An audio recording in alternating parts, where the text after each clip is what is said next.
Colleagues, ladies and gentlemen, good morning. I think we'll go ahead and get started.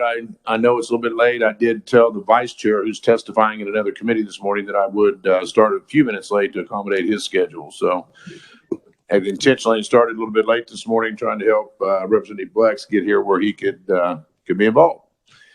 So I will go ahead and call the meeting together, committee meeting together. The first item of business we have this morning is approval of the committee minutes for the January 19th and February 9th meetings. I know those were all emailed to you last week. Committee, any discussion on the minutes? Chairman, Representative Clifford. Approve the minutes.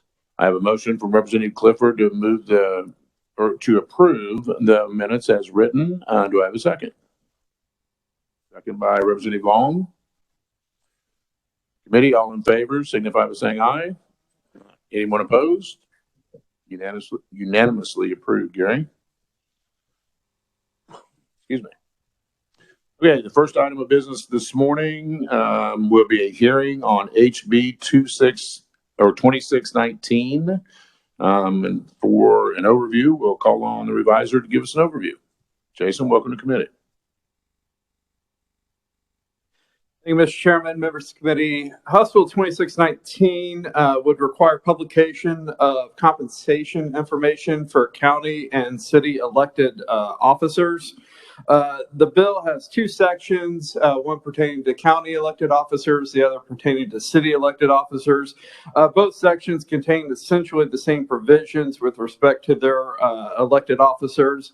The bill would require the publication on or before January 15th of each year on the county or city website of the compensation of those elected officials. And the bill defines compensation, starting on line 15 on page 1 of the bill.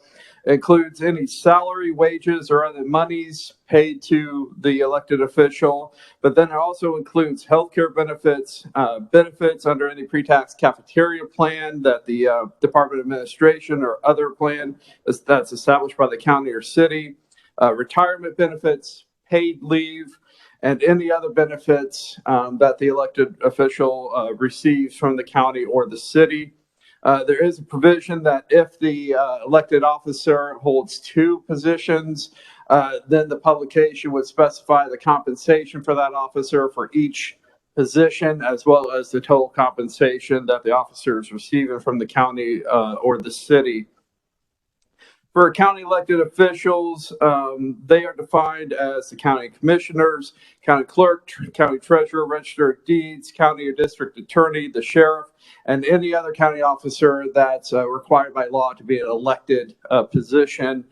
For city elected officials, it's a little bit more simply. It's just any city position that's required by law to be an elected position would be subject to that.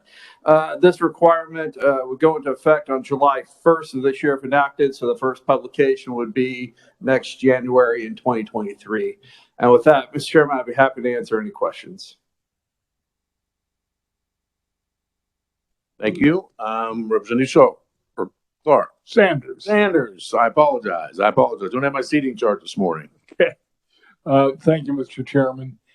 So last year, I requested information about what some city and county officials in Saline County were paid, and I got it right away. So is this just more to, and all I had requested was the salary. I didn't ask about the benefit. So is this about benefits mainly, or is there not something in place that like the county attorney's or the treasurer's salary isn't a public record now? I believe all this information is subject to the Open Records Act, and so an open records request could be made at any time to a county or city for this information. So what this bill would do would basically negate the requirement to go through the open records process, because the information would be already published on the county or city website for the individual to go and find without having to make that formal request to the municipality. In terms of any other intention of the bill, I'm going to have to defer to the proponent of the bill. Okay, but the information that you could obtain if we make this into a law is already available. Yes, it's already available upon request. Representative Collins. Thank you, Mr. Chair. This might be something for the proponent or opponent, but what if I have a lot of cities in my district, small towns that don't even have a website. Would they be exempted from that? As I read the bill, I did not see an exemption or any caveat of if the city had a website, it would be published on the website. So as I read the bill, they would need to create a website for the publication of this information. All right, thank you. Representative Lee. Thank you, Mr. Chair. So, Jason, do you know how this bill, I actually just had my Register of Deeds text me and say, how did this bill come to be? Do you know, was there a problem somewhere or? I did not draft the bill and I'm not privy to the intent behind it. I'd have to defer to the proponent. Maybe the proponents could answer that later. Thanks so much. Committee, any further questions? All right, thank you. We appreciate it. So committee, moving along, we will go ahead and call our proponents. We have one proponent today, Representative Dave Baker, District 68 representative. Representative Baker, welcome to Local Government Committee. Thank you, Mr. Chairman. Thank you, members of the committee, for allowing me to present the bill and testify today. So the questions to the revisor were similar to the ones I've had over the years, and this bill is all about transparency and making the information easily accessible. It's all there right now. If you want to take and make the request for open records to access that information. It's nothing new. It just makes it far more convenient and it helps eliminate confusion. There's different people that have different ideas. We had a couple of situations in Kansas where we've had to replace elected officials, and the lack of transparency on compensation made that situation a little more difficult. People didn't realize what it got paid. There was a lot of misinformation out there.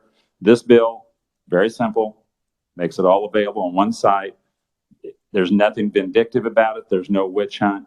It's transparent. That's the goal. And to your answer to your question earlier, yes, the information is available now, but you noticed you had to make a phone call. You had to wait for a response. You had to take up the time of the person you were making the request to. That's not necessary today. We have electronic communications. We have the websites. If you don't have a website, you can probably get your smaller communities to share it with the county. It's not a reach too far. So that's the basis of the bill. I've had several constituents from throughout the state contact me, and they were very encouraged that we were bringing a transparency bill, because elected officials have not always been transparent on their compensation. Some elected officials get compensation on government jobs from different sources, not only from the job they hold locally, but maybe from a board they hold statewide. So if it's a government compensation, it'll be listed. So with that, Mr. Chairman, I'll be glad to stand for questions. In committee, any Representative Sanders. Thank you, Mr. Chairman. So what was the fiscal note on this? There should be no fiscal note because it's all electronic. Thank you.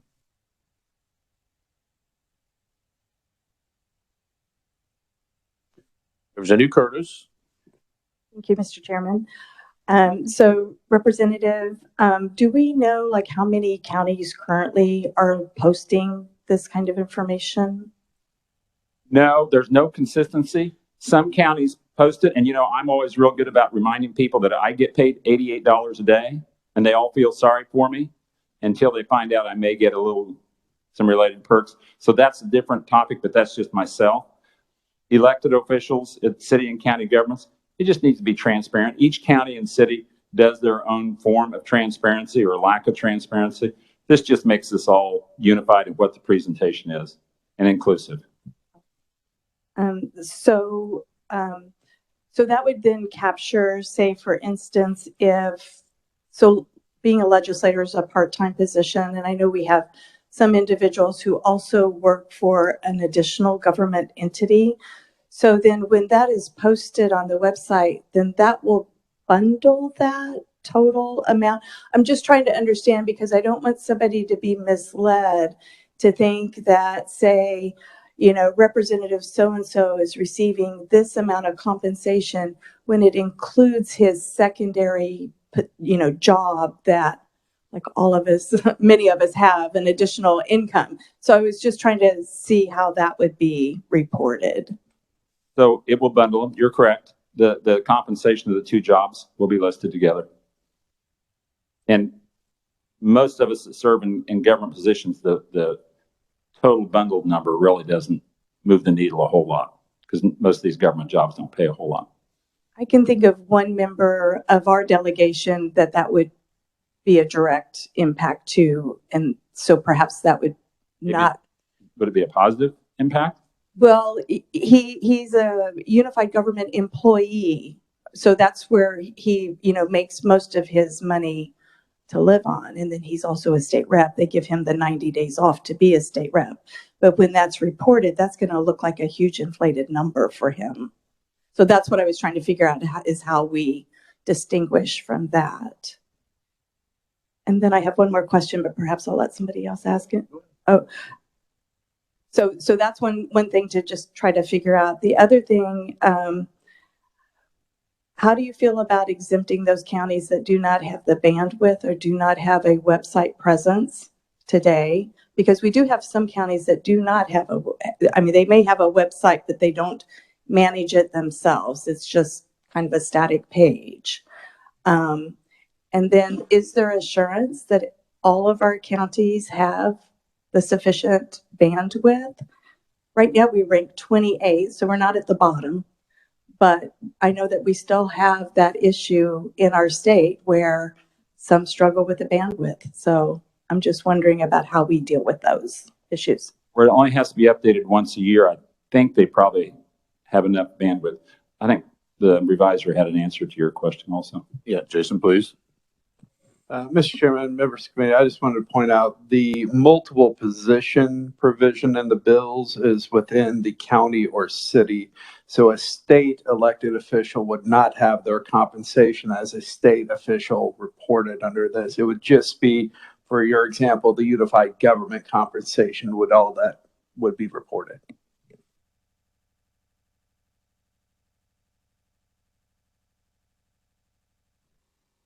I'm just wondering why you limited it to city and county officials. Because the constituents I had that had concerns, That's city and county. Gotcha. That's where the request came from. And I will tell you, the request has come from all over the state.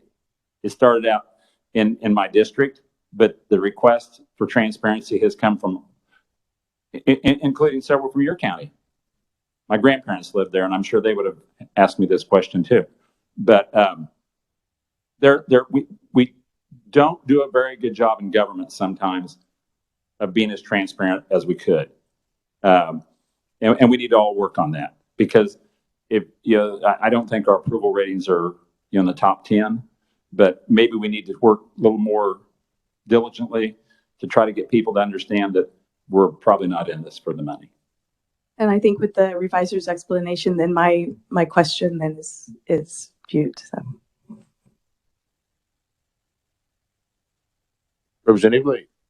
Thank you, Mr. Chair. Thank you, Representative, for your explanation. So I'm curious to know, would you consider, since this website, I can see why this website question would trip some up. I can think of some really small cities in my district.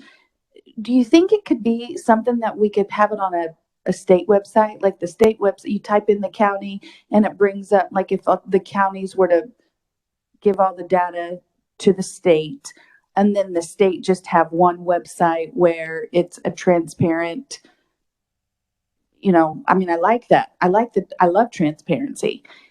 Would you consider that? Like everybody giving the info to this, they have it anyway. The goal is to make the information easily accessible. Mm-hmm. That's the goal. Mm-hmm. Most counties have a website. The smaller cities in your district, and I know them, mm-hmm. they could easily coordinate with the county to post that information annually on the county website. And the bandwidth, I think all of them update that once a year, and if not, they should. I just don't I don't think this is that difficult. I think it just helps get rid of some myths. Cindy Blacks. Thank you, Mr. Chair, and thank you, Representative, for your testimony. Do you recall, or maybe this may be the revisor, we used to see that real regular every month in our newspapers of salaries, at least in my county. Was there any kind of a statute that may have, and it went away, was there any kind of statute that done away with that, or do you know? So to my recollection, my paper never did that. So that was an option, local option. Another paper in my area did that, and their county was so big, they made it take a week, so everybody had to buy a subscription. And the deal is it was never inclusive. It was just stated the salary, and we all know that some salaries are not always, don't always tell the whole story. Some people have some perks and things that are very important to them that go with the job, which that's not us. That's a deal they cut. They just need to be transparent and let people know what a great deal. My goal is to get more people to run for office. We're having a hard time finding candidates, having a really hard time finding qualified candidates. You know, a lot of city and county government employees, they are really underpaid. And I think maybe we need, with transparency, maybe this will put a little spotlight on that and we can work on getting that compensation up. Thank you. Representative Amix. Thank you, Mr. Chair. Representative, always good to see you. Question about this bill. In the constituents that you talked to that asked you to bring a bill forward, they've been denied information by a city or a county, specifically to somebody's salary? You can always get it if you're willing to persevere. If you're willing to wait on hold or go to the courthouse, stand in line, or the city office and stand in line. Their request is just make it available electronically. It's not that difficult in today's world to have all this available on a website. Representative Clifford. Yes, Representative Baker, I appreciate your bill trying to improve transparency. Having just served for 7 years as a county commissioner, I will always consistently object to state mandates on local governing entities. But I did search both my city and my county this morning, and I couldn't find the salaries. So I get it. And I'll actually go back and ask them to make that more public. I do think the public, in its interest in transparency, with this bill would be overlooking the highest paid people, which are our county city managers, our county administrators, our superintendents. I mean, it goes on and on. We are very poorly paid as county commissioners, and I have no fear of putting that out, but I just object on a state mandate of a local entity. Thank you. Representative Sanders. Thank you, Mr. Chairman. So do you envision this as being a template that all units of government would follow so that no matter what county I wanted to look at, once I understood how the information was available, I could easily switch to a different county and find, so would there be a template? So the part of the goal is to these county positions, there's a skill set. If you've ever gone and watched the county clerks, the treasurers, heaven forbid the sheriff, there's a skill on that. And the compensation on that ought to be somewhat comparable throughout the state. Because that job requirement, a lot of those skills are comparable. But as we know, that's not always true. The ability to take and look and see what each county does and things, that should be transparent. That's not, I don't think that's. I understand what you're advocating there. All I'm saying is, should each county fill out a form where they list their sheriff, they list their treasurer, and then you've got a column for compensation and a column for benefits and that sort of, so it's a standardized form. Is that what you want? That would probably be the easiest to make a standardized form accessible. So just essentially fill in the blank. And in response to Representative Clifford's question, I agree. But right now, that information I think needs to be available. And as you just found out, it's not readily available. And don't want to witch hunt or anything, but I think I'm glad to see you step from your poor paying county commission job up here. We welcome you to the club. Representative Featherston. Thank you, Mr. Chair. Does this bill ask counties and cities to do things we don't do on the state level? Or do you know, are our salaries, benefits, whatever is that? Do we provide that information? So that information on us is available electronically. Once again, you just kind of have to persevere and hunt and peck. Okay.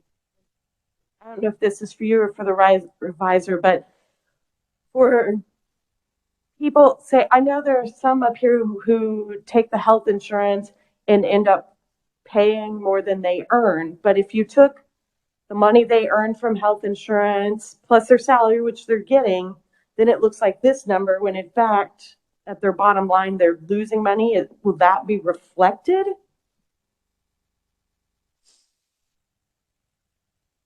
So what you're speaking to is arrears. I've never paid arrears till I came to this job. I didn't even know what they were.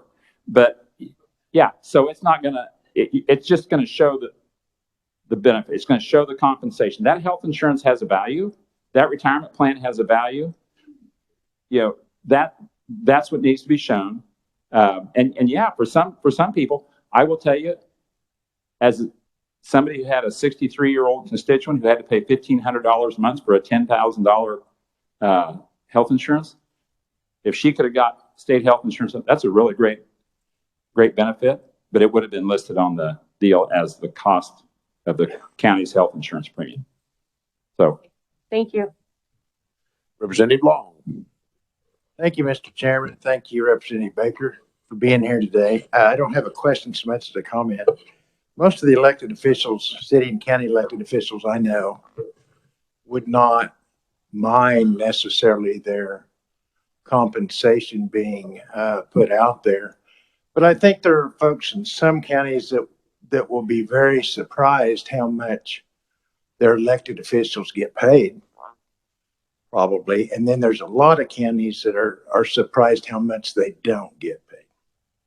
We're going to see everything across the board. And you're right. I think it's probably hard to get people to run for positions, obvious reasons, but compensation could be one of those. Yeah. Okay, committee, no further questions. We would thank you for bringing the bill and number one to present this morning. well, thank you for allowing me to present it. Thanks for all the good questions. Like I said, there was no malice with the bill. It's not a witch hunt. Representative Long made a really good point. I think there's an unbelievable spread in what government officials get compensated. I haven't found any of them that are overcompensated. So, thank you, committee. All right, thank you, Representative.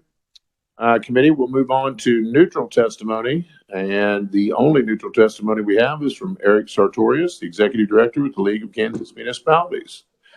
So, Mr. Sartorius, welcome to committee. Mr. Chairman, members of the committee, I didn't print out my testimony in the 26-point type I usually did, so I've really got to use the readers today. We are neutral, not based on the policy and the content of that, but in the workability of it. I was back there, I was listening, but still Googling. Average cost of creating a website, $200. Average cost of maintaining a website, $50 a month.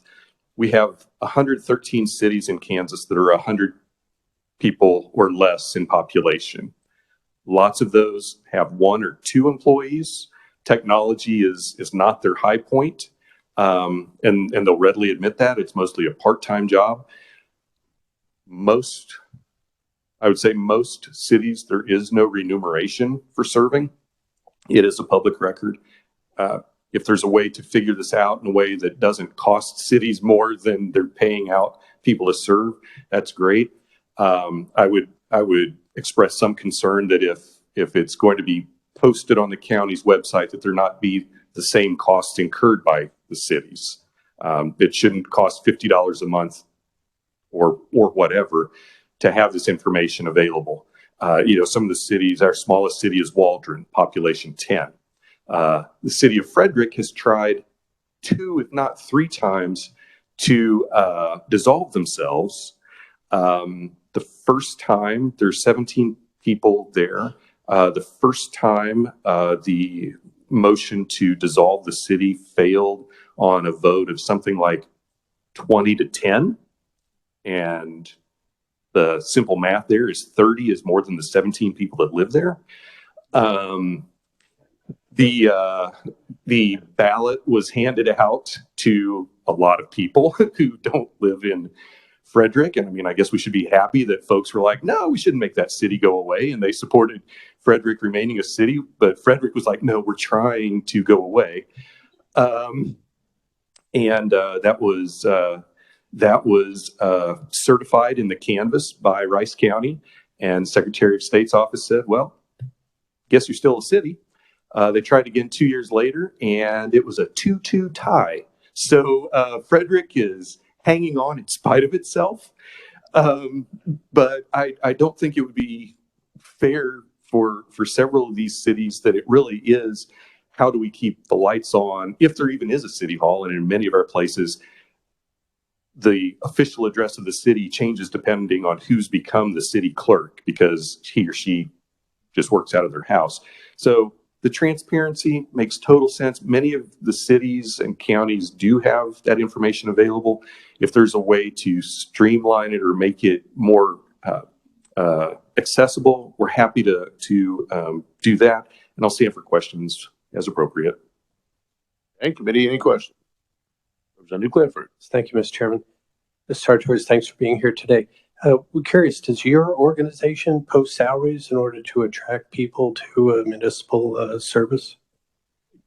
You mean our organization? Yes, you have a website. Might not you provide that to the public? Yeah, no, we generally don't publish employee salaries.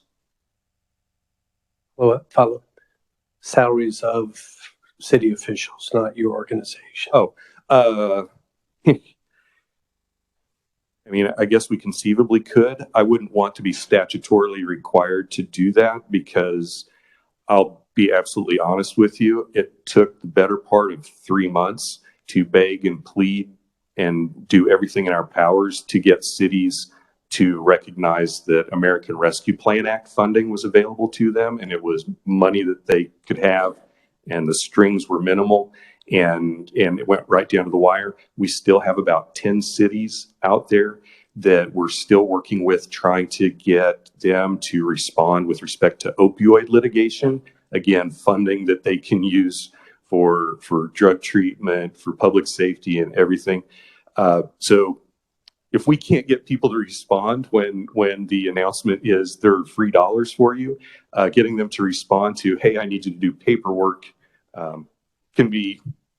it's less attractive than you might think, but we could certainly get a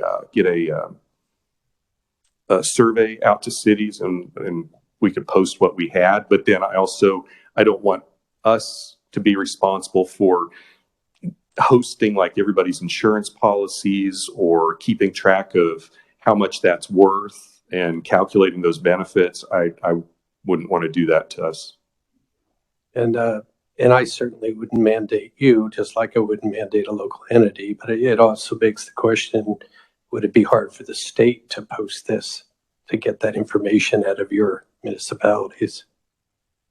Well, I wouldn't want to speak for the Secretary of State's office, but I have an inkling of what they would say. Thank you for your answers. Thank you, Mr. Chairman. Representative Collins.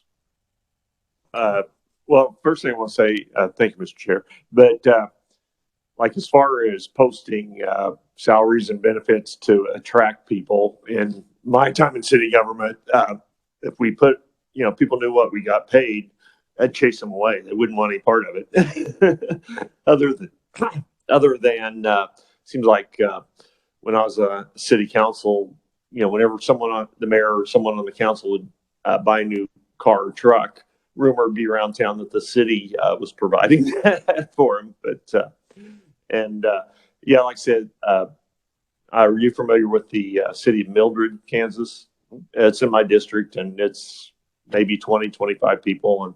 And actually, the store there has a really nice website. They might be able to post it on theirs. And Mildred, I believe, officially dissolved a couple years ago. I mean, doesn't mean everybody moves away, but they dissolved as a city, and so Allen County is now over them. Yeah, 25 folks. But yeah, I just don't. And I know Representative Baker said that it could be maybe put on the county website, but the way the bill reads right now, I don't think that would it would have to be amended for that. That's all I had to say. Thank you. Representative Lee? Thank you, Mr. Chair. I just wanted to comment on our colleague, Representative Clifford. I liked his comments about, the highest paid folks in our counties aren't the elected folks. I just want your opinion on the transparency of posting, the salaries of all of those county positions or city administrator positions. What's your opinion on that? And by the way, man, that changed quick. You all about got saddled with a project, bless your heart. I've written it down. Yeah. and to see, and I'm happy to have us put a survey out. So it's all, so a couple things. It's all publicly available and open record materials. I would, if you all, honestly, if you all ever have difficulty, if you're seeking that from your city and you run into a roadblock, let me know, because we'll happy to chat with them and remind them that it is an open record. And the second thing I'd say is the folks, particularly your city managers, your county administrator, those are individuals hired by your county commission or your city council. They set that individual's salary, so it's not like they're giving themselves raises or anything. So it's publicly available. And I know there are some websites, I can't remember what it is, I use it every now and then. There is some website in Kansas that does kind of collect and amalgamate this stuff. At least, and certainly at least for like the cities of the first class in all counties. So 105 counties and at least 20 plus cities. I appreciate that. Thank you. Okay, committee, if there's nothing further, we thank you for your testimony. Thank you all. Appreciate that. Committee, we will move on now to opponents of the bill. And the only opponent I have is Jay Hall, the Deputy Director with the Kansas Association of Counties. Is Jay here? Yes, he is. Jay, welcome to committee. Morning, Mr. Chair and members of the committee. I think I should have been listed as a neutral as well. Thank you. I apologize for that. The Vice Chair just pointed that out to me. He was a neutral testimony, not an opponent. Okay. So for the record, I want that to be clear if we could, please. All right. Thank you, Mr. Hall. Thank you. I am Jay Hall. I am the Deputy Director and General Counsel for the Kansas Associations of Counties. And we are neutral on this bill. It's important to note that we are supporters of transparency. I teach classes every year on the Open Records Act and the Open Meetings Act so that our counties do understand the importance of transparency, but also that they need to be transparent with their citizens. And so that's really why we're neutral here. We don't necessarily oppose the concept here, but the information is already available. We do have concerns that some of our counties, frankly, they have a website, but it is not a maintained website. It's not a website that's updated regularly. If you go and look at some of the websites of some of our counties, you will be able to tell fairly quickly that these are not websites that are regularly maintained. And that's not a criticism of them. You will pick up that website hasn't been updated in 3 or 4 or 5 years. And that's not something that county prioritizes their resources for. So I think that's important to note.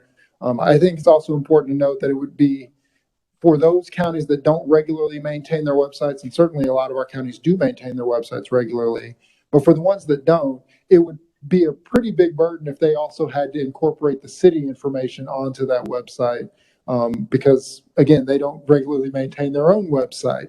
I also noted in my testimony that For a lot of our counties, they actually use their Facebook pages as their primary means of communication. So they don't really maintain their website. They just post on Facebook. And so you can go and look at the county clerk's information, for example, on their Facebook page if you want some of that information. And again, like I said, the information on salaries and compensation is available through an open records request, and KAC would be happy to assist you if you're having trouble getting that information, or if citizens are having trouble getting that information. I've walked citizens through that process. I've talked to county officials about making sure they get that information out to their residents, and so we'd be happy to do that as well. And I'd be happy to stand for any questions that you may have. Committee, any questions of Mr. Hall? Like you're getting off easy. Mr. Hall, thank you. Thank you. You're welcome.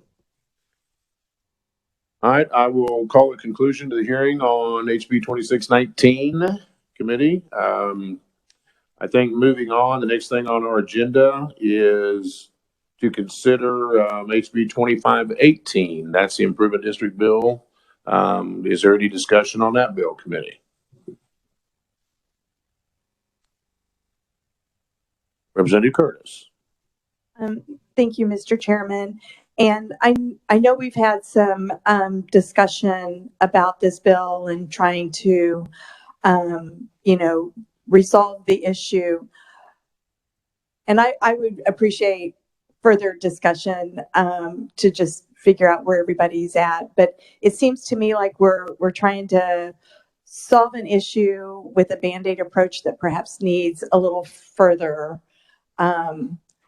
deliberation on our part. And so I'm wondering if, Mr. Chairman, if we couldn't ask if this bill, House Bill 2518, be blessed and then return to our committee so that maybe we could take a little more time, because I don't think we're quite there yet. And maybe we can have some further discussion about it today, but I don't think we're quite there yet to really move this out of committee and to take it forward. So that would be my suggestion, if you're amenable to that, to see if we can't spend a little more time on it.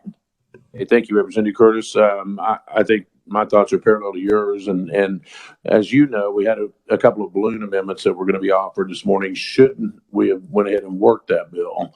I think it's a good bill, but I think it can be a really good bill if we spend a little bit more time on it. So with the committee's permission, I will go ahead and ask the Speaker's office to bless that bill, which basically gets us past the turnaround point. And then, of course, they can say no. And I hope they don't, because there are some people I think we can help. So I would like to have a little bit more time with the bill, and I think that's our best tact right now and our best way to move forward. So, committee, is there any other discussion from anyone else on that topic? Representative Blex. Thank you, Mr. Chair. I would agree. I think we've got some issues that's, been brought before us. It's obviously needs to be corrected, but I'm not sure our solution to correct them is all what it needs to be without some additional work on it. And so I would concur with Minority Leader and the Chairman that we would need to look at this a little more. Thank you. Representative Amix. Thank you, Mr. Chair. And ranking member brings up a good point. You bring up a good point. I think we are pretty close, but I think the idea of spending just a little bit more time, if it can be made available, that this bill can be pretty good. All said and done. So anyway, I appreciate that. And if anybody needs any help, I'm more than willing to committee or whatever. Okay. Thank you, Representative. Representative Helmer. Yes, thank you, Mr. Chairman. Are we going to have a revisor or someone look at this and give us some more options, legal options that we could do with this? Looking that these benefit districts are sitting on some other properties. That's what I was kind of hung up on, what we could do with those other properties before we go to work on it. If I could ask that happen before we go back to work on this. Yes, please. Okay, yes, and thank you for your question. We have an excellent revisor, so I think we'll cover all bases. But I think we're all in kind of, at least leadership in the committee here is kind of in agreement that this thing needs needs a little bit more looking into. Part of what you're talking about is part of that. Yes, ma'am. Yes, ma'am. So I think what I would propose, and I don't know that we have to do it today, but just as a matter of discussion, and I want all of your input on that. I think we'll appoint a smaller group that'll take a look at this. Obviously, the first step here is to get it blessed, to get it past turnaround. And that's the thing that we're up against now is we have a deadline coming up next week, and let's get that thing past that point, or at least let's request that. And we'll see if we can get that, in fact, get that done. If so, we'll appoint a smaller group of us to work on that going forward, if that's okay, if that's the will of the committee. Okay. Anyone else have any discussion on that? Representative Clifford. Thank you, Mr. Chairman. Will you have any legal advice in this smaller group? Because I'm very concerned about disrupting contracts, especially years and years after. And I think I would need some guidance on that impact of this legislation. Get your comments. Committee, any other discussion? Representative Sanders. Thank you, Mr. Chair. I thought the proponents gave compelling testimony. My concern is that it seems like it not only was applying to just one city, it was applying to one subdivision in one city. And I question why the state legislature should be enacting a law that applies to such a small geographic area of the state. That's my concern. Not that can't be overcome, but certainly further consideration, because it was just a small geographic area that this was about. That's a fair point. That is a fair point. Representative Featherston. Thank you, Mr. Chair. I just want to make sure we know this applies to area of Representative Amos's district also. It's not just the people you heard from in Johnson County who are not in my district, but I have been in contact with them throughout the process because that's how it's worked out. And they're certainly amenable to working the bill for further to get a bigger and better solution. Representative Lee. Thank you, Mr. Chair. So there's two places. So is this happening all over the state? I mean, do we know? Yes, this is happening everywhere. Okay, thanks. Improvement districts are in state statute. So obviously some cities have stepped into this void or stepped into this statute and have used them. So I think the potential exists. It could happen anywhere, but it is happening, and it's happened maybe in a negative manner in a couple of different places that we know of. The question is, we wait a year or two, is it going to happen in 10 places, before we maybe do some corrections on this or make some corrections? So my comment then would be, I mean, that testimony last week was terrible. And so, the time frame, and again, call it a freshman learning experience here. So when you go and you ask the speaker's office for it to be blessed, then what's our time frame? Because those folks needed help sooner than later. So, I mean, does that mean we would still do it this year? Okay. If it is blessed, it goes to an exempt committee, and then it is referred back to us. That's how this bill gets past turnaround. Short of that, if we don't have the bill passed out of committee Monday, that's the deadline for the bills and turnaround. It has to be out of the House of Origin prior to that day. That makes sense? Yep. So that's why we would try to get it past that deadline, especially with an impending storm coming in, which is going to affect business for the next few days.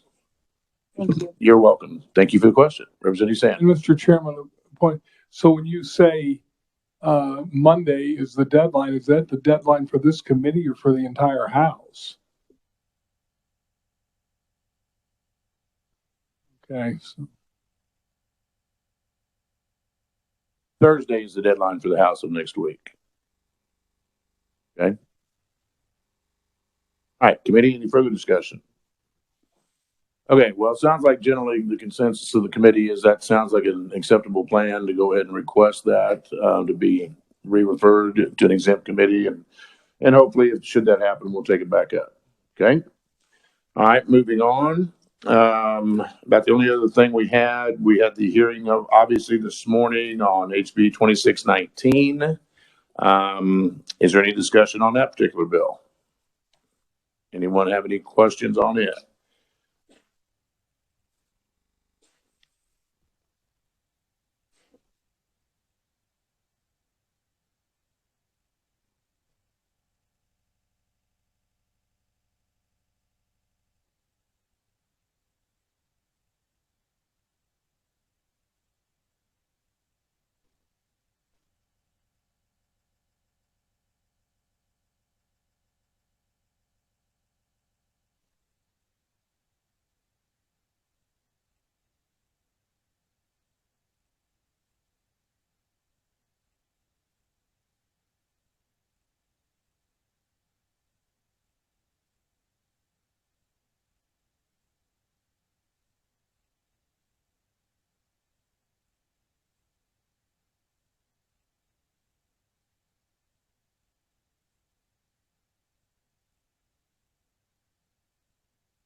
Let's go ahead and open up for discussion on HB 2619, which is the transparency bill that we heard this morning. Does anyone on the committee desire any more information on that bill?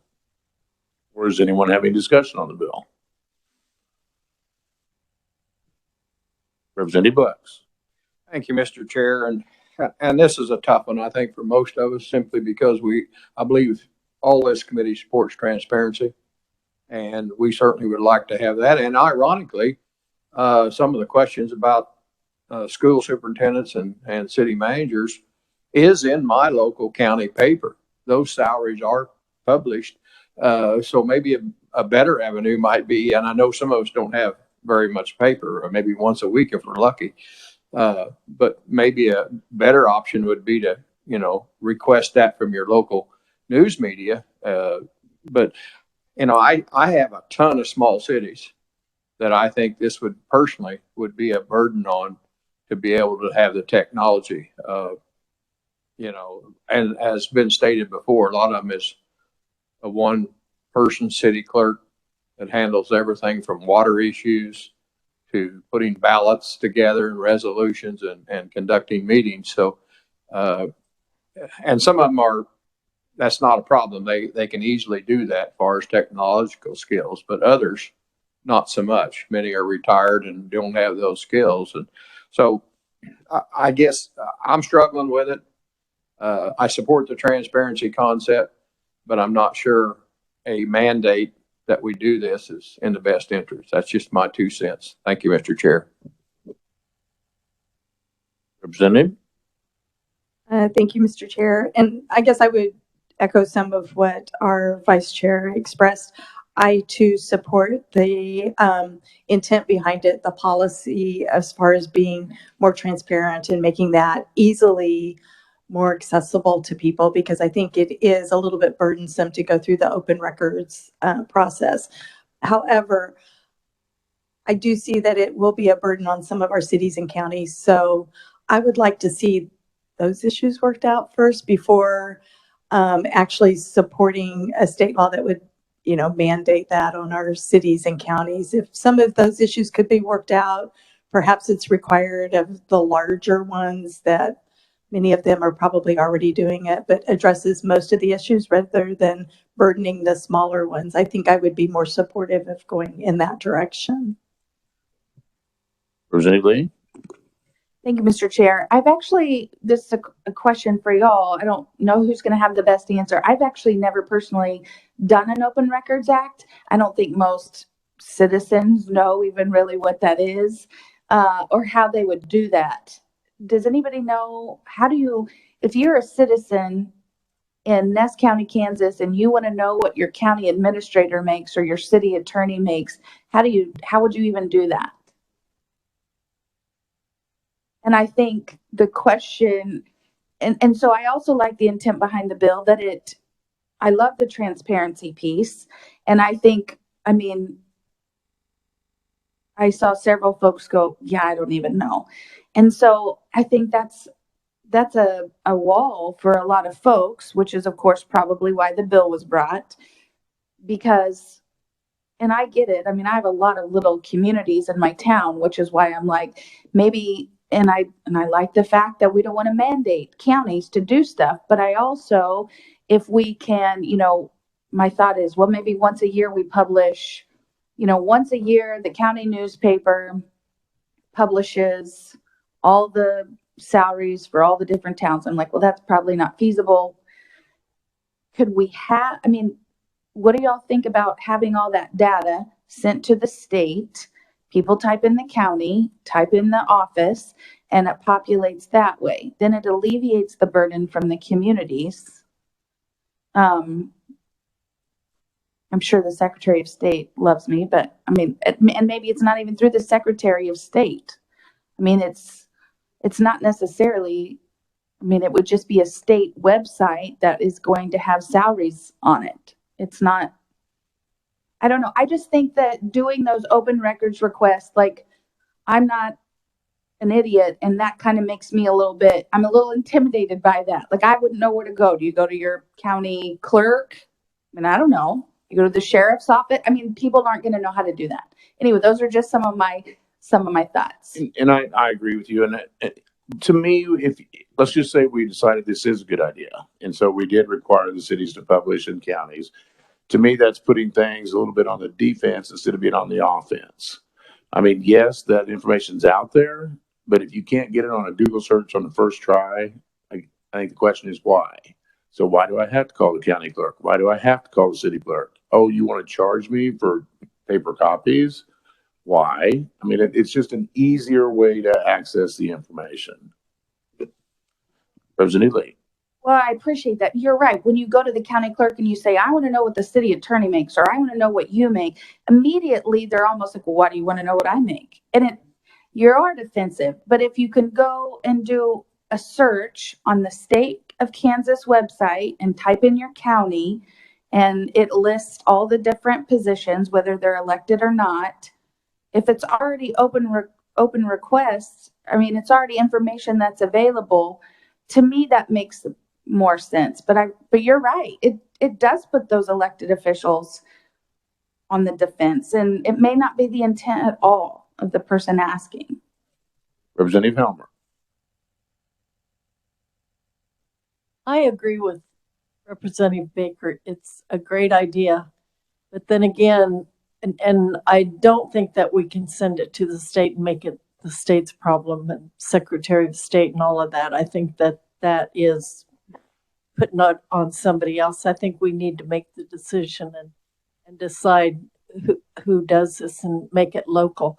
But I grew up in Wellington, and all the little towns around there, all the little newspapers, that's when there were a lot of newspapers. And I remember my dad was a fireman policeman when you worked those shifts. And my dad's salary was always in the paper. And so I grew up, that's how we grew up. And it was very, very normal. And my dad was very proud of that. We didn't make much money, but he was very proud of that. And people knew what my dad made. And then we also had Larry's Electric because she didn't make much money. So that was just commonplace to me. So the rough edge is off for me on that. So that was Wellington and Winfield and all those little towns around there. But I wish there was some way that we could hold off on that. I just went through all my telephone I haven't had any calls on this. So I have no opinions to judge how people are feeling on this.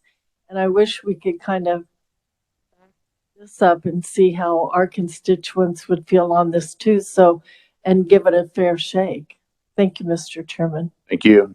Representative Collins. Thank you. The clerk site deal with. Both city and county clerks, they don't seem to have any problem. And well, I know I'm a state representative. When I call them and ask them a question, they're gonna give me my answer. But with just any citizen, I think it's the same.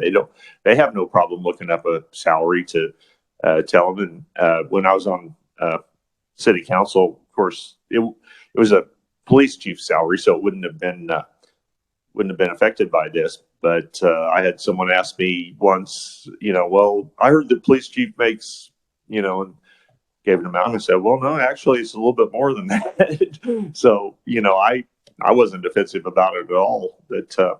But yeah, I think most small towns, it would be a burden, and counties as well. I think it would be a little bit of a burden to post it online on their website or on another website. Thank you. Thank you. Representative Sanders. Thank you, Mr. Chairman. So it seems to me what we're doing here is brainstorming.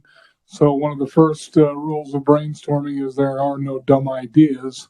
This may break that rule, but be that as it may, it seems like one of the issues is that there are a lot of these smaller communities that either A, don't have a website, or B, don't maintain a website. So what would be the problem with giving cities the option of either putting it on their website or actually making a good old-fashioned hard copy? Because if there was a form that you had to fill out, and posting it on something like, I don't know, a bulletin board, an actual bulletin board that was readily available at the government office that anybody could go in and take a look at. So what if there was an option of doing something like that? Okay, all good ideas. Representative Amix. Thank you, Mr. Chairman. And yeah, all these are great ideas, but I think one of the things that we got to remember, there is a Kansas Open Records Act that's already in place, and there are procedures that are probably set up by every city and county, whether or not you have to go out and fill out, a request for a specific item by a county or a city clerk, or, whoever they've appointed as being the facilitator of that open records request. So I think before we go rewriting, a whole law, there is a law that's in place.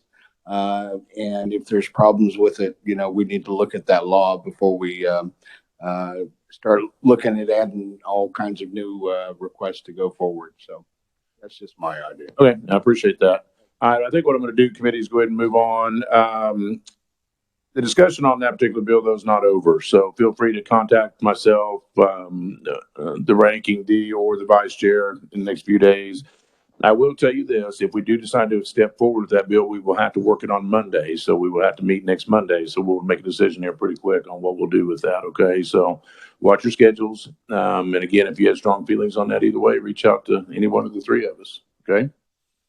All right. Gary, was there anything else then on the agenda, or does that complete our agenda for today? Okay. Thank you, sir. All right. Anything else for the good of the committee? If not, we are adjourned.